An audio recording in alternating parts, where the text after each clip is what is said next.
মজুরি বাড়ানো সহ ৭ দফা দাবিতে আজ আগরতলা পুর নিগমের মেয়র দীপক মজুমদারের কাছে ডেপুটেশন দিয়েছে ত্রিপুরা সাফাই কর্মী সংঘ।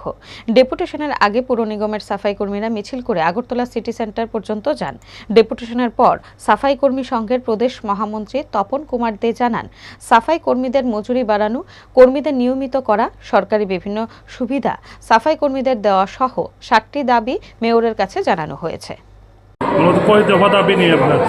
দাবিগুলোর মধ্যে আমাদের মূলত যে দাবিগুলো আছে এটা হচ্ছে চাকরি সুনিশ্চিত করা এবং প্রত্যেককে ১০ বছর যাদের অন্তত কম অতিক্রান্ত হয়েছে সেই হিসাবে বাকিদের যাতে নিয়মিত করা হয় এবং বাকি যারা ৫-১০ বছরের নিচে আছে তাদের বেতনক্রম যেন আজকের যে মিনিমাম যে ওয়েজেস ১৮,০০০ টাকা সেটা আপনারা জানেন।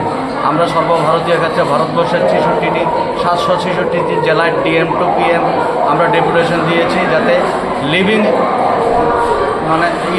লিভিং ওয়েজেস দেওয়া হয়, কারণ দৈনন্দিন জীবনে ১৮,০০০ টাকাও কম।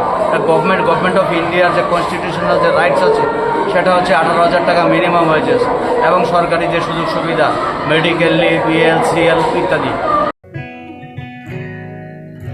জুড়ে থাকে বাঁধন আপনার চেয়েও আপন, জুড়ে থাকে বাঁধন